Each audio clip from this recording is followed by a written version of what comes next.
নিজের বাড়িতে স্ত্রীকে পিটিয়ে শ্বশুর বাড়ির লোকজনের হাতে মার খেয়ে আত্মগোপনে আলোচিত হিরো আলম।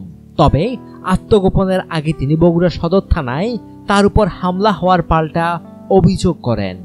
হিরো আলমের মারধরে আহত স্ত্রী সাদিয়া বেগম সুমিকে বগুড়া শহীদ জিয়াউর রহমান মেডিকেল কলেজ হাসপাতালে ভর্তি করা হয়েছে।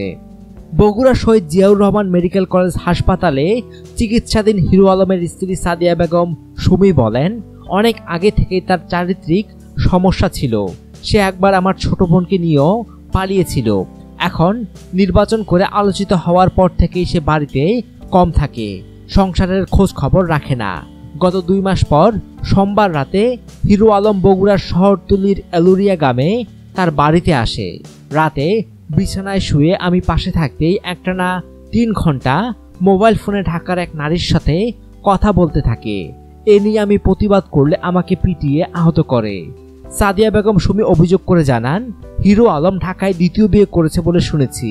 এ কারণে বগুড়ায় তার স্ত্রী সন্তানের কোনো খোঁজ খবর রাখে না ও সংসার খরচ দেয় না। এর প্রতিবাদ করলেই তাকে শারীরিক নির্যাতন করা হয়।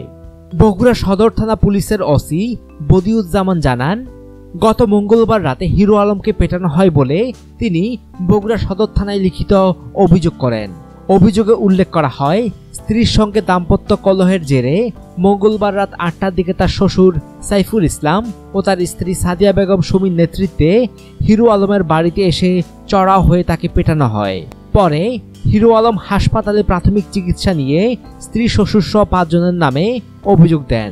বগুড়া সদর থানা পুলিশের সাব ইন্সপেক্টর আব্দুর রহিম জানান, আমরা প্রথমে হিরো আলমের কথাই সত্যি ভেবেছিলাম, কিন্তু পরে তদন্ত করে জানা গেছে হিরো আলমই প্রথমে তার স্ত্রীকে বেদম মারধর করে। পরে ক্ষিপ্ত হয়ে তার শ্বশুর বাড়ির লোকজন তাকে পিটিয়েছে। ঘটনার পর থেকে হিরো আলম আত্মগোপনে, তার ফোনও বন্ধ।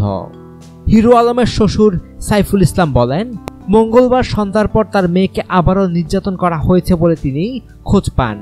নির্যাতনের খবর পেয়ে মেয়ের বাড়ি যান তিনি। মেয়েকে উদ্ধার করে রাতেই হাসপাতালে ভর্তি করেন। এখন আমি আমার মেয়েকে পিটিয়ে আহত করার ঘটনায় হিরো আলমের বিরুদ্ধে থানায় মামলা করব। সে পরকীয়া এবং দ্বিতীয় বিয়ে করা নিয়ে স্ত্রীর সঙ্গে বিবাদের জেরে এই ঘটনা ঘটিয়েছে। এই ব্যাপারে এরুলিয়া ইউনিয়নের চেয়ারম্যান আব্দুল লতিফ মন্ডল বলেন, আমি আগেই বলেছিলাম হিরো আলমের চরিত্র ভালো না। এর আগেও তার শালীকে নিয়ে ভেগে যাওয়ার বিচার আমি করেছিলাম।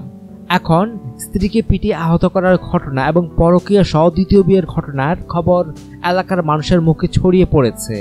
এলাকায় ছিছিরব উঠেছে। বুধবার সকাল থেকেই একাধিকবার হিরো আলমের মোবাইল ফোনে যোগাযোগ করা হলেও তার মোবাইল ফোন বন্ধ পাওয়া গেছে। এছাড়া এরুলিয়া বাজারে তার অফিস এবং বাড়িতে গিয়েও তার সন্ধান মেলেনি। অনুগ্রহপূর্বক সংবাদটি লাইক ও শেয়ার করুন এবং দেশ বিদেশের সর্বশেষ খবর জানতে স্পোর্টস লাইট সাবস্ক্রাইব করে বেল আইকনে ক্লিক করে রাখুন। ধন্যবাদ।